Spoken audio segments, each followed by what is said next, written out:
2016, Module 9, Part 5. We're going to be looking at the income statement, and we're going to be projecting sales and costs and incorporating the other cost figures that we've already calculated, such as depreciation and interest expense. So let's get into our QR workbook, and we're going to begin looking at sales.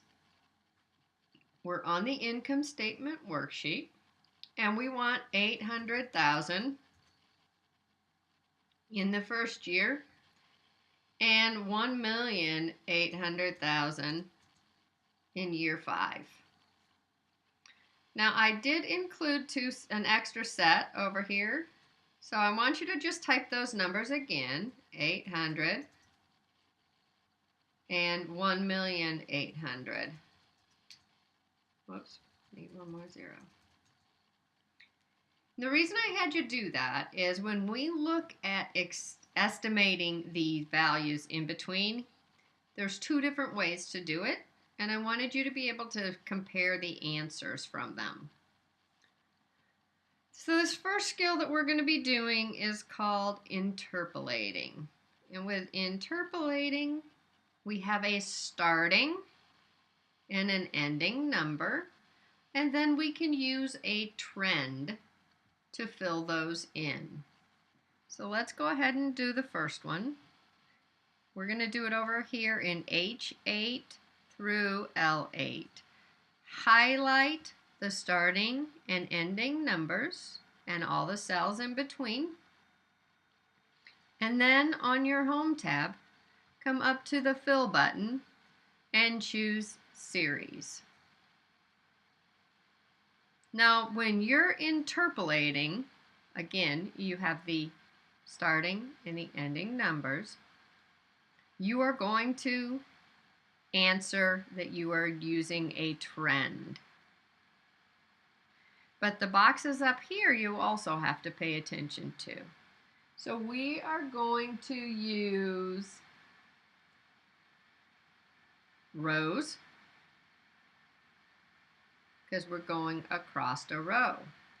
It's going to default to that right now because we only have one row selected, but later on, if you're selecting a larger range of rows and columns, it may not answer that question correctly, so you want to make sure you check it. We're going to use a linear trend. With a linear trend, it's going to increase each year by the same dollar amount. So when I click OK, it'll go up by the same dollar amount. If I wanted to use what's called a growth trend, instead of increasing by the same dollar amount, it will increase by the same percentage. So let's go ahead and do that one. We're going to do B8 through F8, go up to our Fill button, choose the drop down arrow, and choose Series. This time we're still going across the row. We're going to use growth, and we're going to use the trend because we have the starting and the ending value. And then we're going to say OK. Now you can see by looking at the 2 series of numbers, they are slightly different, but very close. So that is the difference between a growth trend and a linear trend. This goes up by a constant dollar amount. This goes up by a constant percentage. All right, now let's take a look at filling in some of these other areas. We're going to next look at our cost of sales for marketing and our cost of research and development. Up here at the top, we're going to enter some percentages. So this one is 22%. And what we're saying by that is that the cost of sales and marketing is going to be 22% of the cost of our sales. And the cost of R&D is going to be 13% of sales. So what we want to do is we want to take this and say equals to this year's sales multiplied by my percent that the cost of marketing and sales in. If I'm going to copy this formula to the other years, I need to make sure that this is absolute referenced. I'm going to do the same thing here for the cost of R&D. I'm going to say it's equal to this year's sales multiplied by the percentage for R&D. And again, that percentage must be absolute. My mouse is being very sensitive, so I apologize for that. All right, to calculate the gross profit, you have to take the sales and subtract both the cost of sales and the cost of research and development. So what we're going to do is we're going to enter the formula that says take the sales and subtract from that, and in parentheses I'm going to say add up my cost of sales and my cost of R&D. And that gives us our gross profit. So now what we're going to do is we're going to select these three formulas and we're going to copy them to our other 4 years.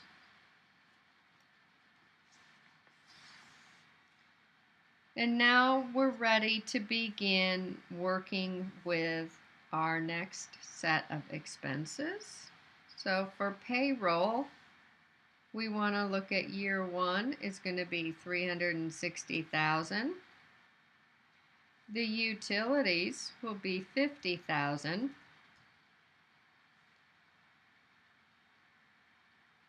B16 is going to be $25,000.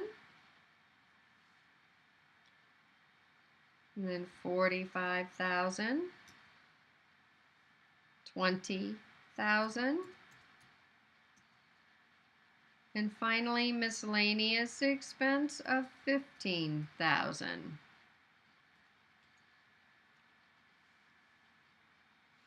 And now for the total general expenses, I'm just simply going to use an auto sum, and it's going to fill that in.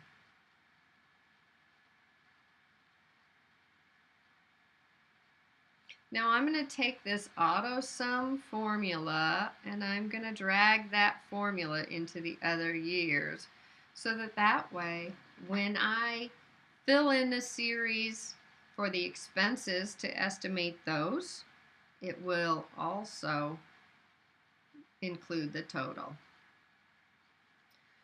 Now this next way of estimating a series of values is called extrapolating. And when we extrapolate, we only have a beginning number. So we not only have to tell it the type of growthing or filling option we want, whether it be growth or linear, but we also have to give it a step value so it knows how much to step it up. Since it doesn't have a second point or an end, we can't use a line to create a trend. So let's go back and look at our Home tab because that's where our Fill button is. We're going to start out by selecting B14, go all the way down through all of our expenses, and then all the way across to year 5. Now we're going to do, again, filling a series. So we're going to choose the Fill drop-down arrow, choose Series, and now notice it selected columns. That is not what we want. We want to fill in the numbers across the rows. So you do have to pay attention to this because sometimes you will have to change it. Again, it wants to know, are we doing a growth type of an increase or are we doing a linear? We're going to switch to growth. And since we do not have that ending number to do a trend with, we need to give it a step value. So we're going to step it up by 1.13. When you click OK, it automatically estimates all of your expense figures.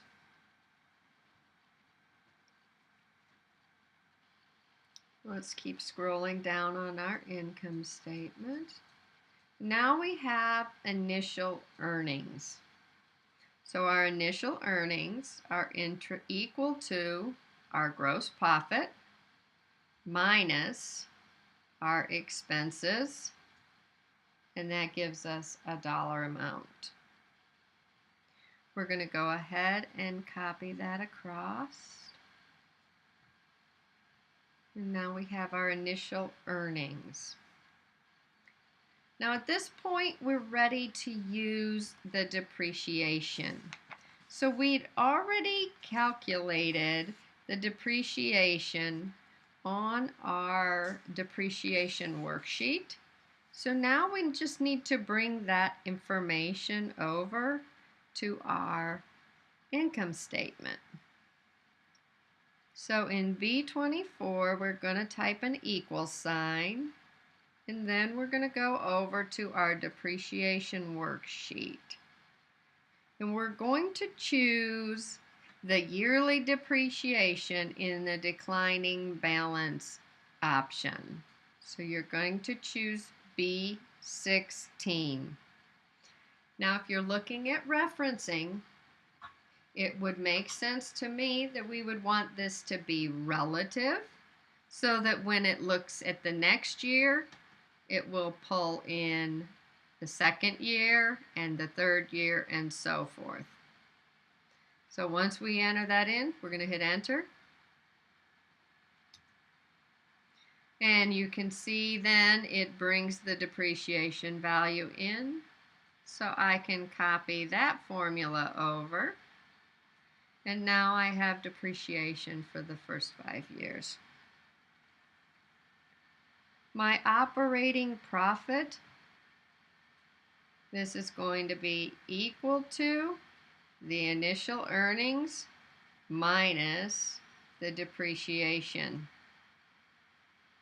And you can see we have lost money in year 1.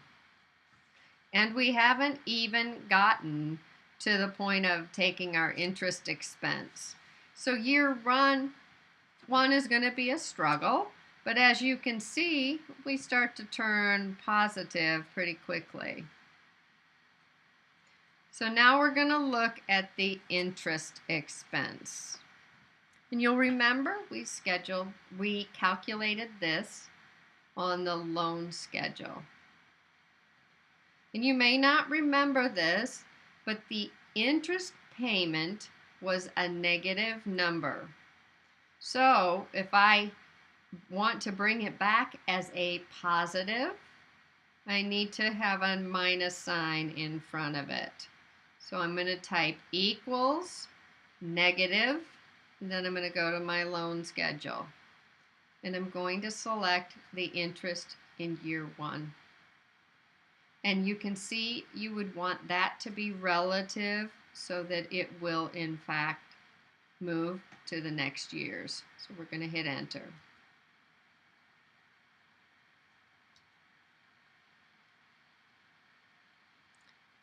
Our pre-tax profit is going to be equal to the operating profit minus the interest expense.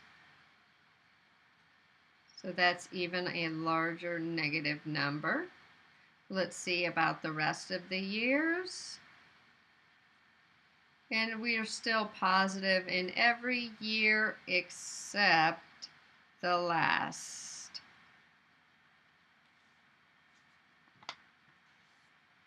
Well, the next thing we're going to bring into place is the tax liability. So we're going to scroll all the way back up to the top, and we're going to assume a tax rate of 32%. So we need to use an if statement to determine the tax liability, because if the number is less than 0, we're not going to owe any tax. If the number is greater than 0, we need to compute the tax. So let's go over to our Formulas tab. You should be in B30. And we're going to go to Logical and If. So the logical test is going to be, is my pre-tax profit greater than 0? So you're going to click pre-tax profit for that year, and it's going to be greater than 0. If it is, then you're going to compute the tax. The way you're going to compute the tax is by taking the pre-tax profit for that year and multiplying by the assumed rate. And you may have to move these boxes around sometimes so you can get to a field. So we're going to click on the assumed tax rate. Since I am going to copy this formula, the assumed tax rate is going to stay in one spot, so that needs to be absolute. If if the pre-tax profit is not greater than 0, then we do not owe tax.